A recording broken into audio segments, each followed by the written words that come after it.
Detik-detik menegangkan di apartemen. Pukul 1:23 dini hari, Ardi mengusap matanya yang perih dan lelah, sementara jarinya masih lincah menari di atas stick game. Di layar, karakternya tengah menembus hutan yang suram, dengan musik latar yang menciptakan suasana mencekam. Ini adalah hari ketiga orang tuanya pergi liburan ke Bali, dan akhirnya dia bisa menikmati waktu bermain game tanpa gangguan. Main satu ronde lagi, habis itu tidur, gumamnya pada diri sendiri meskipun dia sudah mengucapkan kalimat itu 4 kali sebelumnya. Apartemen terasa sunyi menakutkan, hanya ada suara efek game dan dengungan dari AC. Ardi sudah tinggal 5 tahun di rumah 2 lantai di pinggiran kota ini. Sejak kakaknya, Siska, meninggal dunia, orang tuanya jarang di rumah, selalu punya alasan untuk bepergian atau mengunjungi kerabat. Malam ini, hanya dia sendiri di rumah. Saat permainan mencapai bagian paling menegangkan, Ardi tiba-tiba mendengar suara duk dari lantai bawah, seperti pintu lemari dapur yang dibanting. Tangannya kaku memegang stick, jantungnya langsung berdetak kencang. Apa itu barusan? Bisiknya sambil melepas headset dan mendengarkan dengan saksama. Sunyi, hanya ada suara napasnya sendiri. Mungkin suara rumah yang sudah tua. Ardi mencoba meyakinkan dirinya sendiri, lalu kembali memakai headset. Tapi perasaan seperti sedang diawasi tak kunjung hilang. Bulu kuduk di tengkuknya berdiri tanpa sadar. Game berlanjut, tapi Ardi tak lagi fokus.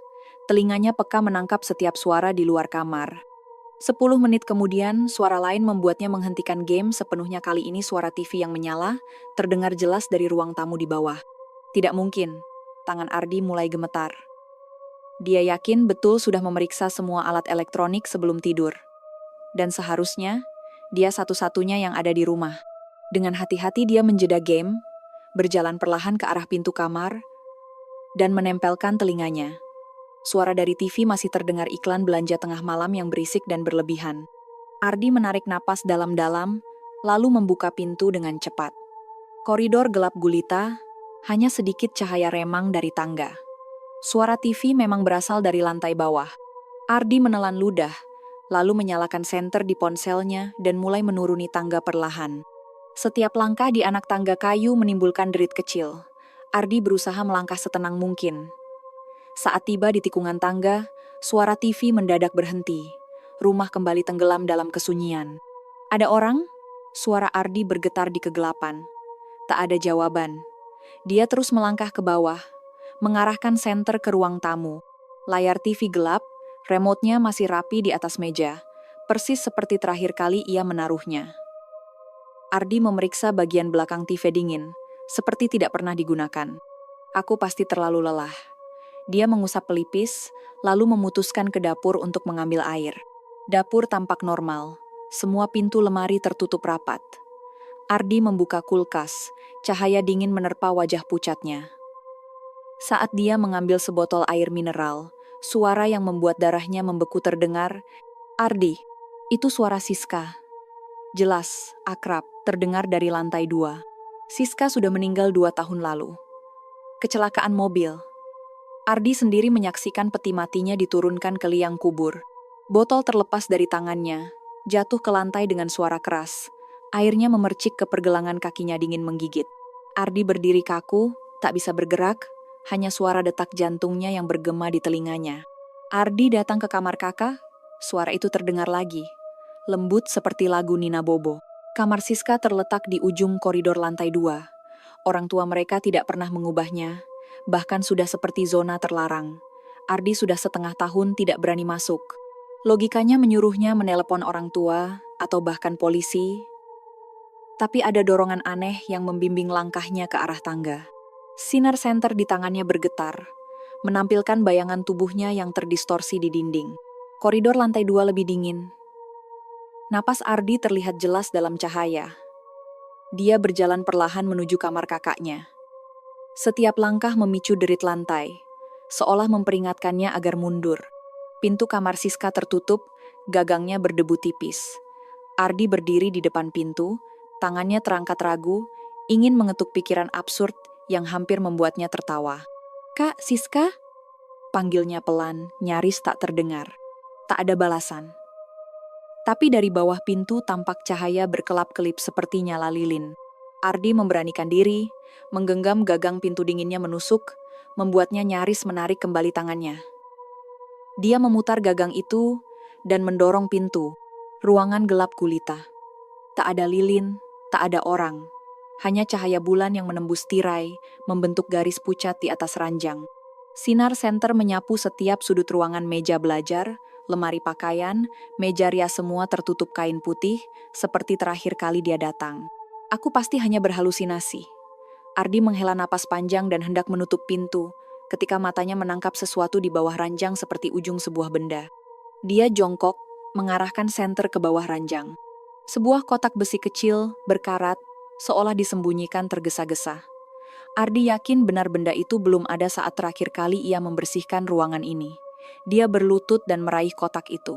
Tepat saat jarinya menyentuh logamnya, suara langkah kaki terdengar dari lorong cepat dan mendekat. Ardi menoleh panik, mengarahkan senter ke arah pintu, kosong. Tapi suara langkah masih ada, semakin dekat. Lalu berhenti tepat di depan pintu. Ardi merasakan hawa dingin menyergap. Napasnya berubah menjadi uap putih. "Siapa di sana?"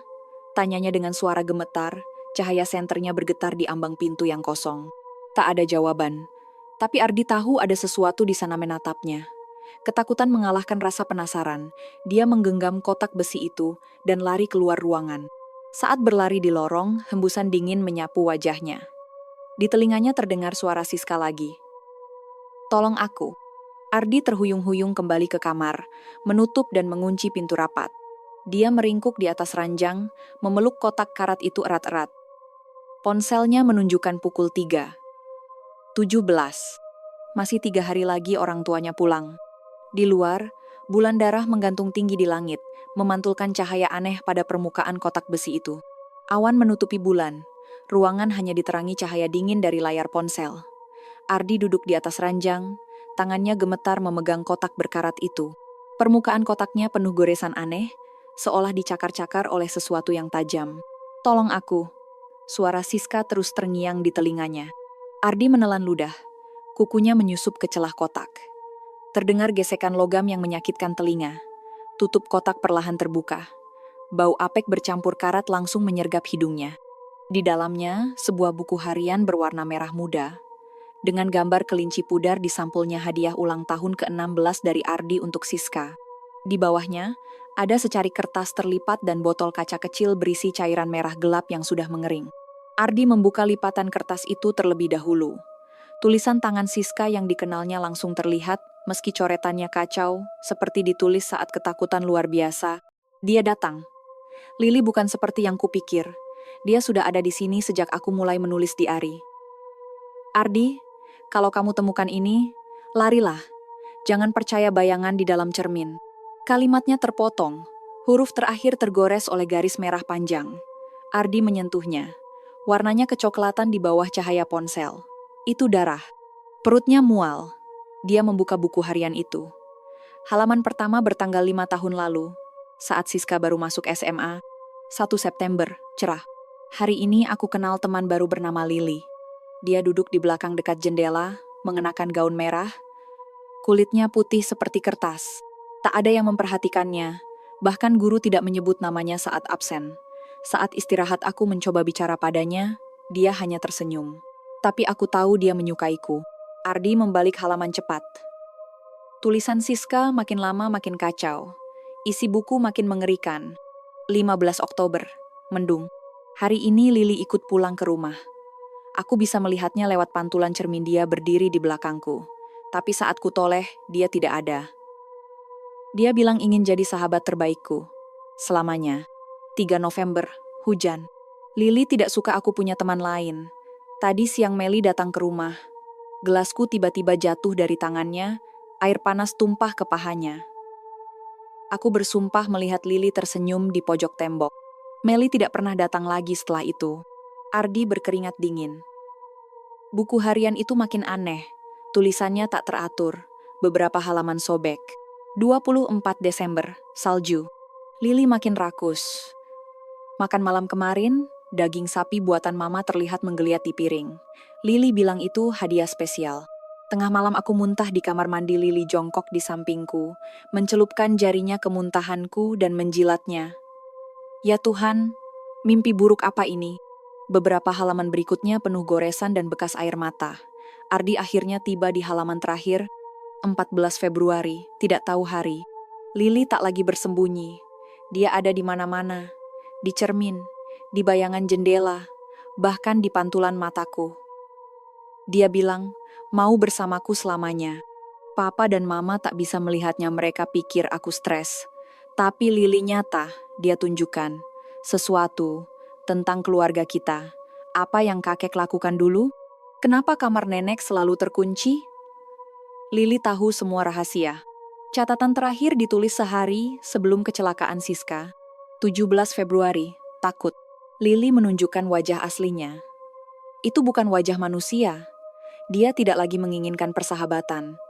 Malam ini aku harus kabur dan ceritakan semua ke Ardi. Dia mengawasiku menulis ini. Aku tahu dia tidak akan membiarkanku pergi. Tapi jika aku gagal, Ardi, temukan cermin nenek. Itu satu-satunya yang...